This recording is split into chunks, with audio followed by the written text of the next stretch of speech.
295ഓളം പേജുകളുണ്ട്. അതിൽ 233 പേജ് മാത്രം പുറത്തുവിടും. പ്രതീക്ഷയുണ്ട് എന്ന് വെച്ചാൽ സിനിമാ മേഖലയിൽ സ്ത്രീകൾക്ക് അന്തസ്സോടെ പണിയെടുക്കാവുന്ന ഒരു സാഹചര്യം ഒരുക്കുന്ന നിർദ്ദേശങ്ങൾ ഹേമ കമ്മിറ്റി മുന്നോട്ട് വയ്ക്കും. അതല്ലാതെ സ്ത്രീ പീഡകരുടെ പേര് വിവരങ്ങൾ, ആരൊക്കെയാണ് ബലാത്സംഗം നടത്തുന്നവർ, ആരൊക്കെയാണ് സിനിമാ മേഖലയിലെ തുടക്കക്കാരെ മോശം പ്രവണതയിലേക്ക് നയിക്കുന്നവർ, അങ്ങനെയുണ്ടല്ലോ. അപ്പോൾ അത്തരം കാര്യങ്ങളും പേര് വിവരങ്ങളും അല്ല പ്രതീക്ഷിക്കേണ്ടത്. അത്തരം കാര്യങ്ങളും ആവശ്യപ്പെട്ടവരും അങ്ങനെ പറഞ്ഞിട്ടില്ല. നോക്കൂ, ഇതിൻ്റെയൊക്കെ തുടക്കം എപ്പോഴാണെന്ന് നമുക്കറിയാം.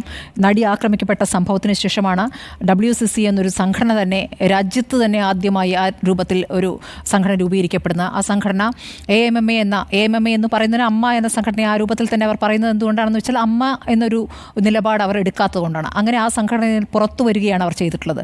അങ്ങനെ വിപ്ലവകരമായ ഒരുപാട് കാര്യങ്ങൾ അവർ സർക്കാരിനെ സമീപിച്ചുകൊണ്ട് പറഞ്ഞത്, സിനിമാ രംഗത്തെ വനിതകളുമായി ബന്ധപ്പെട്ട വിഷയങ്ങളിൽ സർക്കാരിൻ്റെ ഇടപെടൽ വേണം. അത് സിനിമാ വ്യവസ്ഥത്തിൻ്റെ കാര്യക്ഷമമായ പുരോഗതിക്ക് കൂടി വേണ്ടിയിട്ടുള്ള ഒരു ഇടപെടലാണ്, സർക്കാരിൻ്റെ ഇടപെടലാണ് അവർ ആവശ്യപ്പെട്ടത്.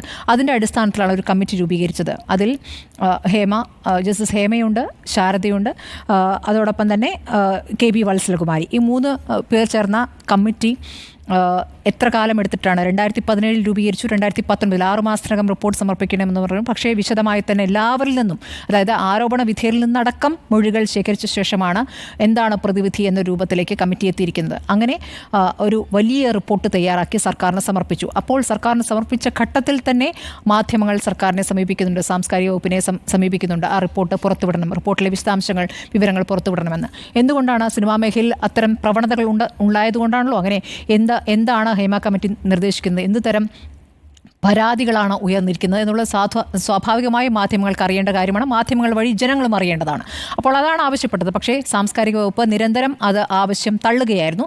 അതിനുശേഷമാണ് വിവരാവകാശ കമ്മീഷനെ മാധ്യമങ്ങൾ സമീപിച്ചത്. വിവരാവകാശ കമ്മീഷനിൽ അവിടെ എത്തുമ്പോൾ, വിവരാവകാശ കമ്മീഷൻ റിപ്പോർട്ട് തേടുമ്പോൾ പോലും സാംസ്കാരിക വകുപ്പ് ആദ്യം ഒന്ന് മടിക്കുന്നു. പിന്നീടാണ് മുഴുവൻ വിവരങ്ങൾ കൈമാറാതെ ഈ സ്വകാര്യത സംരക്ഷിച്ചുകൊണ്ടുള്ള വിവരങ്ങൾ മാത്രം നൽകുന്നത്. പക്ഷേ ഇതിലെ ഒരു കൗതുകരമായ കാര്യം, ഹേമ കമ്മിറ്റി റിപ്പോർട്ട് തയ്യാറാക്കുമ്പോഴും ഓരോ മൊഴിയെടുക്കുമ്പോഴും പറഞ്ഞിട്ടുള്ളത് നിങ്ങളുടെ സ്വകാര്യത സംരക്ഷിക്കും എന്ന് പറഞ്ഞു തന്നെയാണ് മൊഴിയെടുത്തിട്ടുള്ളത്. അത് ആരോപണ വിധേയരിൽ നിന്നായാലും പരാതിപ്പെട്ടവരിൽ നിന്നായാലും. അപ്പോൾ ഇത് ഇങ്ങനെ ഒരു വ്യാഖ്യാനം ചമച്ചുകൊണ്ട് എന്തോ ഒരു അപകടം വരാൻ പോകുന്നു, ഇവിടെ സിനിമാ മേഖലയെ തകർക്കുന്ന എന്തോ സംഭവിക്കാൻ പോകുന്നു എന്ന് വ്യാഖ്യാനിച്ച് ഇതിനെ തടയിടേണ്ടത് ചിലരുടെ ആവശ്യമാണ്. ആ ആവശ്യത്തിൻ്റെ മേലാണ് നേരത്തെ സജിമോൻ പാറയിൽ എന്ന ഒരു സിനിമ നിർമ്മിച്ച നിർമ്മാതാവ് പെട്ടെന്ന് എൻ്റെ പേരും ഇതിലുണ്ട് എന്ന് പറഞ്ഞുകൊണ്ട് കോടതിയെ സമീപിക്കുന്നത്. അത് ആദ്യം സ്റ്റേ ചെയ്യുന്നു, അതിനുശേഷം കോടതി തന്നെ അത് തള്ളുന്നു. ആ ഒരു തീരുമാനത്തിലേക്ക് കോടതി വന്ന ശേഷമാണ് ഇപ്പോൾ നടി രഞ്ജിനി. ഇതൊന്നും തന്നെ സ്വമേധയാ ചെയ്യുന്നതാണെന്ന് ഞാൻ കരുതുന്നില്ല. അതിന് പിന്നിലൊക്കെ ആരൊക്കെയോ പ്രവർത്തിക്കുന്നുണ്ട്. അപ്പോൾ എങ്ങനെയെങ്കിലും ഇത് വൈകിക്കുക എന്നൊരു ഉദ്ദേശം തന്നെയാണ് ഇതിന് പിന്നിലുള്ളത്. പക്ഷേ എന്തായാലും രഞ്ജിനിയുടെ ഹർജി എന്തായാലും മറ്റന്നാളത്തേക്കാണ് കോടതി പരിഗണിച്ചിരിക്കുന്നത്. അതിനിടയ്ക്ക് നാളെ സർക്കാർ നേരത്തെ കോടതി പറഞ്ഞത് പ്രകാരം നാളെ അത് പുറത്തുവിടാൻ പോകുന്നു.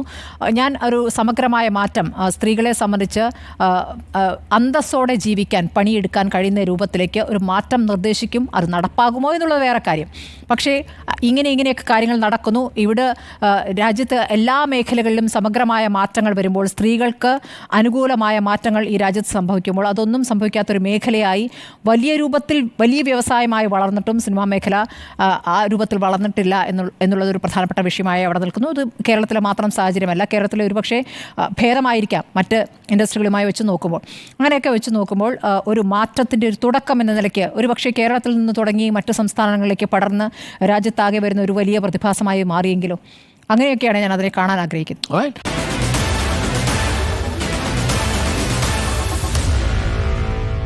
Meet the editors.